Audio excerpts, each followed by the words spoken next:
I'm Alex Michaelson. This week, the issue is extreme heat. We've got to move quickly because, as we see, Mother Nature is not slowing down.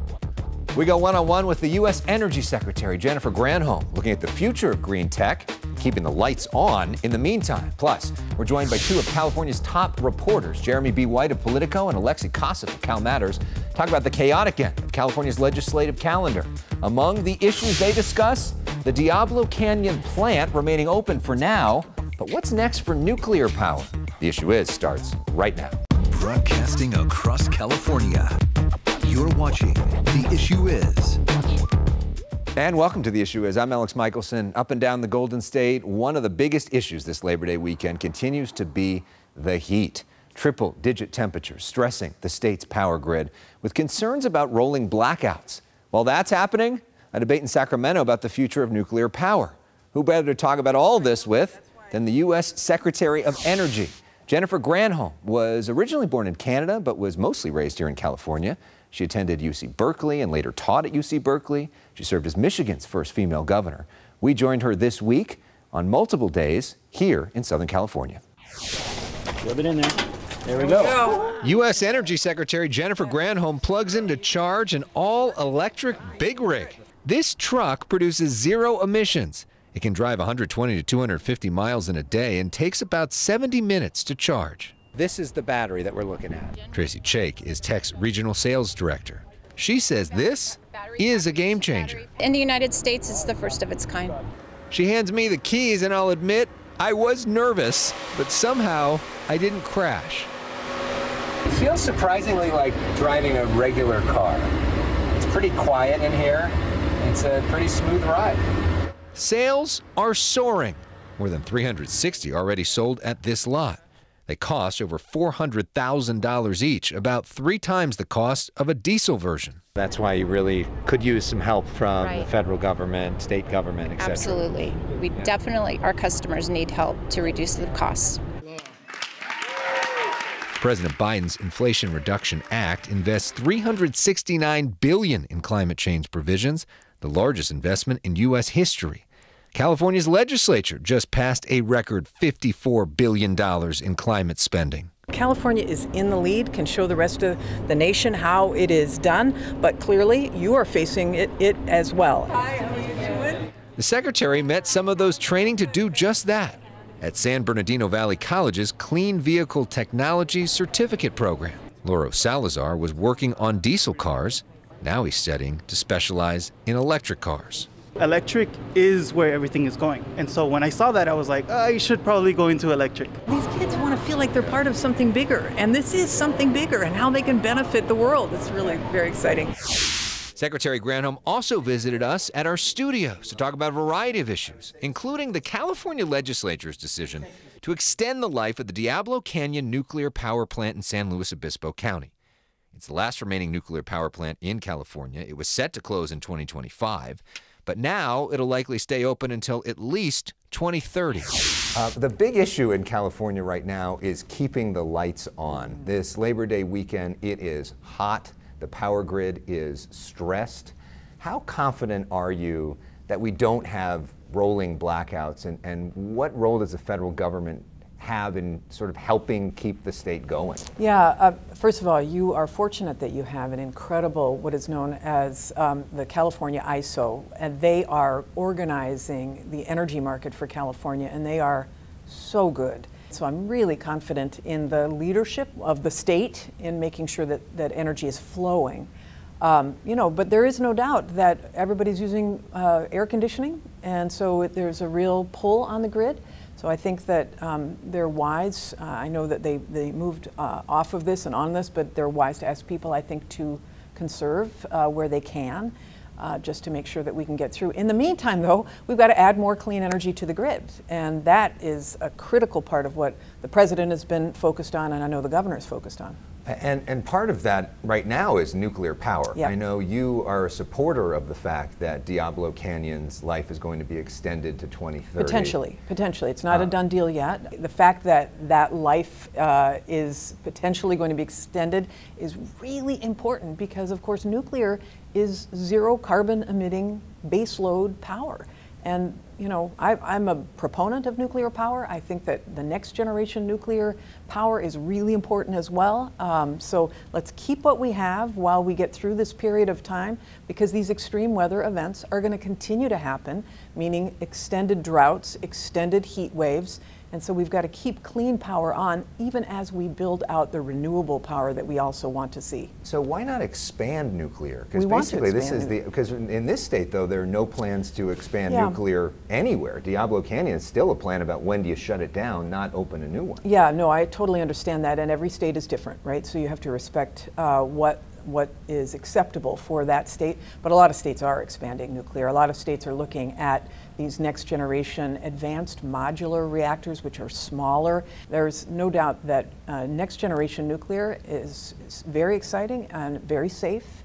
And the designs that have been approved by our Nuclear Regulatory Commission are very much getting uptake in other countries and in the United States and other parts of the United States. So it sounds like your advice to California might be take another look at this issue. They might want to. They might want to take a look at it. I mean, if I were here, I would. I understand people are concerned about nuclear waste. Totally understand about that. And so we are, at the Department of Energy, asking for states who are interested to have a conversation about being a place for a safe repository of nuclear waste, so that states who have nuclear facilities don't have to be the repository for that. So California made national headlines by becoming the first state to say by 2035 we're not going to have any gas-powered vehicles that are new that are being sold. You can still drive your old ones, but you can't sell new ones. You like this concept? Yeah, I do. I think California really is leaning in. And of course, the federal government has a goal of, the president has announced by 2030 that half of the vehicles in the U.S., the new ones sold, would be electric.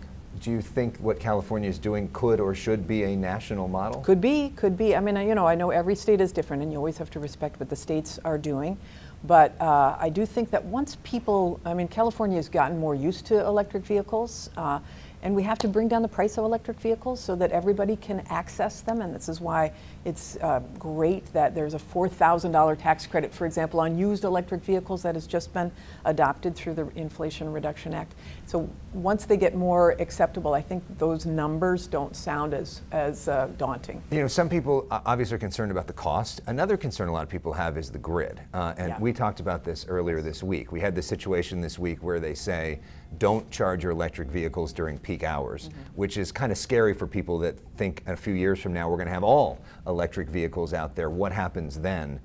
What do you say to people who feel like we're just not going to be ready by 2035? That's not realistic. Well, I mean, 2035 is a long way away as well. We have to add power to the grid, clean power. We've got to add transmission lines to be able to bring that clean power to places where it's needed. All of that is happening right now. I mean, all of that, we're pushing on all of these levers simultaneously to get clean power onto the nation's electric grid. We have got to double the size of the electric grid in this country, and we're doing that. It's part of the investments in the transmission that were passed by Congress in both the Bipartisan Infrastructure Law and the Inflation Reduction Act. And let's talk a little bit more about the Inflation Reduction Act, because congratulations, it's the biggest investment in climate in the history of this country. When people hear budget numbers, most average people are like, what does that mean to me? So for the average person that's watching this right now, what does this mean to them? How does this impact their life? What are they getting out of this? All right, so on a very granular level, for people who want to reduce their energy costs, this means that there will be rebates for them to install, for example, heat pumps to replace their HVAC system, which uses often a lot of natural gas and electricity, for a much more efficient pump, which is electric, and that will heat and cool one's home. Same thing, if you want to, and you know, these the rebates are all tied to income. So if you install a heat pump and you're lower income, you can get the whole thing paid for. If you're medium income, you can get $8,000 back. If you install an electric induction stove, you can get $850 or $840 back on a rebate. Plus, if you want to install solar panels on your roof, a 30% tax credit off the top. If you are low income, you can have this all done as part of our weatherization assistance program. So all of this for real people, for home energy costs, it's all bringing it down. On the big level, of course, it incentivizes utilities, businesses to install solar, to do utility scale, big solar fields, big wind farms, so that we can add that clean electricity onto the grid, which is, you know, from an individual point of view, it's also healthier. It's so much healthier for people to breathe. Very exciting. Something else that's exciting, I'm sure, for you is that gas prices have been going down for a while now. Thank goodness. But, yes. We know this is a global phenomenon. You can't control all Yep. of the gas yourself because there's so many other things that are going. But where do you see in terms of the forecast of gas prices going forward? Because you know here in California they're the highest, and we're such a car culture here. Yes, yes. It is a global thing. So the reason why gas prices went through the roof is because Russia invaded Ukraine, and Russia was a big exporter of oil. Oil gets refined into gasoline, and that's why the prices are up, because that supply was taken off the market. The president said, we want to fill in that hole that Russia created by invading Ukraine. We want to add more supply to the market. So he has the biggest tool at his disposal, which is the Strategic Petroleum Reserve. And that's the U.S. has barrels of oil in reserve that we are releasing now 1 million barrels a day to be able to stabilize supply and demand to keep these prices coming down. Now, the Energy Information Administration inside of the Department of Energy forecasts what the price will be, and on a national average, it's looking like it's about where it's going to stabilize right now. I will say this though, depending on what happens globally, I mean, if China decides that because of its COVID lockdown, it opens up, and that means everybody in China starts to drive again, that means demand will go up, and that means prices will go up globally. Up next, Granholm talks about President Biden's future, plays our personal issues game. Stay with us. We are talking with Jennifer Granholm, the Secretary of Energy. Want to talk a few moments about you. Before you were in this job, you were on TV all the time talking about the political realities. So if we could get your pundit hat for a second. There are still some Democrats that question whether he's too old, that question whether he should run again. Tell us, give us some insight into what he's really like behind the scenes, what cabinet meetings are like. What do you say to those critics? Oh my gosh, I wish that they could see the president at meetings, at cabinet meetings, etc. I mean, he's, with all the experience that he has so much depth of knowledge, and when he's so incisive, he's asking questions. He knows these leaders, across the globe. He knows the issues. He knows how and on top of all of that, I mean, he's just incredibly sharp. On top of that, he has this incredible heart for real people. And in cabinet meetings, he will tell us all, you guys, do not talk in jargon. Talk to people. What is this going to do for real people? What is this going to do for this community, for the jobs there, for people putting food on the table? I mean, he is the leader for our time. I hope he runs again, because he has been amazing. And I can just say he's a man with such a good heart and soul. There's no, I don't know. I mean, I really am so grateful to be as part of his cabinet. Well, we want to play quick games to get to know you a little bit better. Personal issues. This is 30 seconds. First thing that comes to mind, these are your favorites, not personal issues, we're not going to therapy. Okay. Just cultural favorites, first thing that comes to mind, okay? What's your all-time favorite book? Is American Prometheus, which is about Oppenheimer. Okay. Favorite TV show? I am rewatching the Game of Thrones so that I can watch the latest episode. Okay. I don't know if that says something about Washington. Now I'm in Washington watching Game of Thrones. Favorite athlete? Serena. Ah, good choice. Favorite movie? Believe it or not, It's a Wonderful Life. Nice. Favorite type of music? I like Motown. Oh, great choice. What is your favorite way to relax? I like to run. Who's your favorite Republican? My father. Oh, good choice. And this may be the same answer. Who's your role model? My father passed away. He would be a role model, certainly. The first thing that comes to mind is another role model who also passed away, but I loved Ann Richards, former governor of Texas. Yeah. Next time you come on, I'm going to have some Motown ready for you. All Do you right. have a favorite song or favorite? Well, Aretha, R-E-S-P-E-C-T, okay. you know. There you go. Well, we're giving you some respect. Thank you so much, Secretary Jennifer Granholm. So Great much, to have Alec. you here on The Issue Is. Great to be on. Up next, you see him standing by there, Politico's Jeremy White and Cal Matters Alexei Koseff on a historic week in California politics. But first, inspired by Secretary Granholm, here's Aretha Franklin at the Rock and Roll Hall of Fame.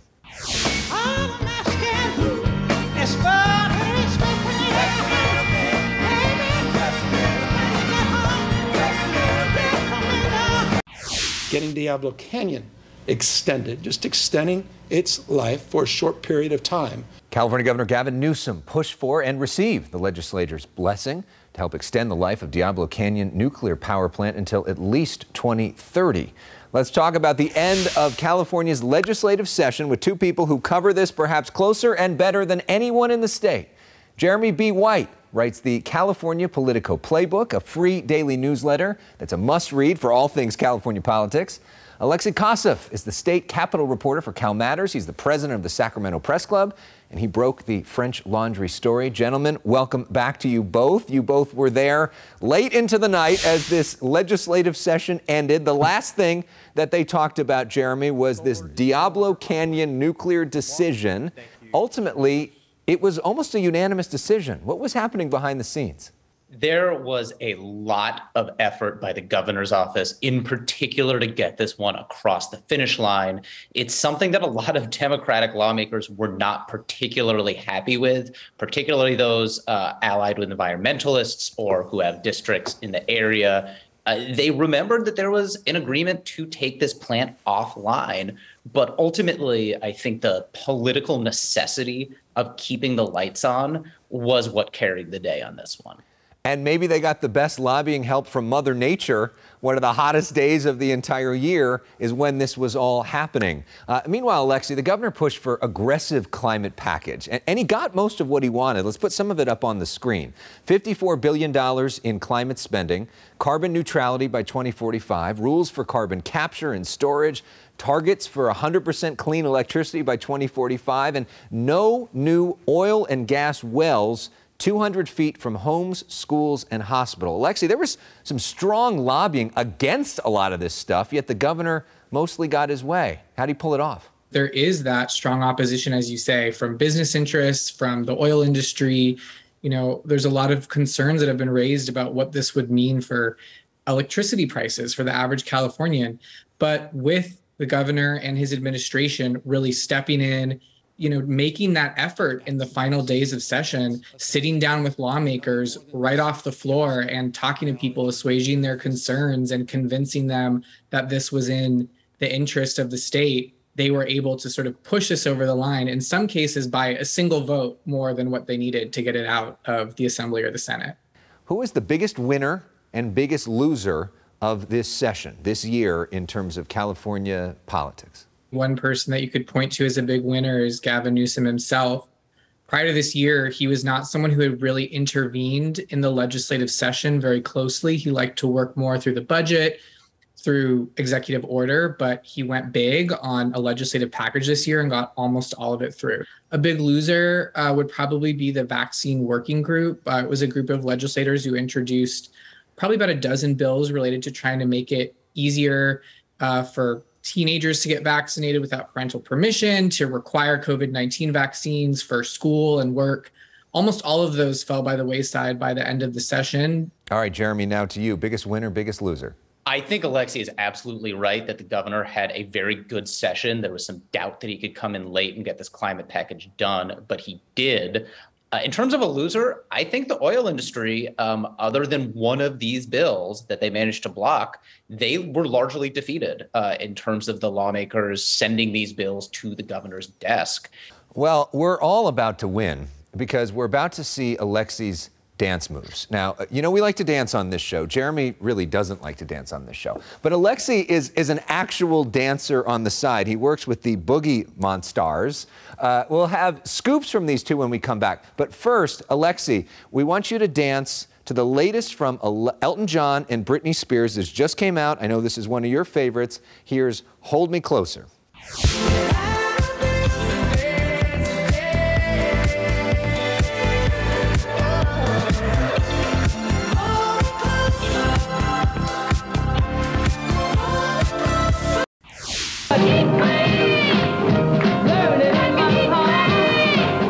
Martha Vandella's Heat Wave seems appropriate given the temperatures California is dealing with this weekend. We are back with our guests, Alexei Koseff of Cal Matters and Jeremy B. White of Politico. Now we're going to blatantly steal a segment idea from the old Chris Matthews show. Tell Me Something I Don't Know, which is scoops and predictions from two of the top reporters in the States. Alexei, let's start with you. Tell me something I don't know. Well, I wanted to keep it a little fun with this one and give people a sense of, what the atmosphere was like behind the scenes at the Capitol. I think one thing that nobody really knows about is at the end of session, nearing 2 a.m. as people were leaving, there was a mariachi band that came out and was playing in the rotunda of the Capitol, and Senator Ben Hueso, an outgoing lawmaker, went down there and sang with them. Actually, a pretty incredible voice. Did not know he could sing like that. Jeremy, tell me something I don't know. I'm going to stick with Alexei's theme and say that until you have been there in person for an end of a legislative session, it's hard to appreciate just how chaotic it can feel. When bills are short votes, you'll have lawmakers shouting each other's names on the floor, running around. There's 1,000 lobbyists outside.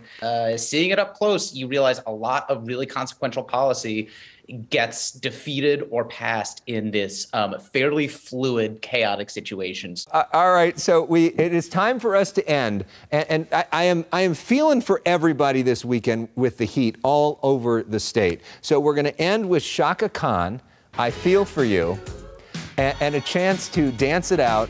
We'll be back next week for more of The Issue Is. Alexei, take the lead here.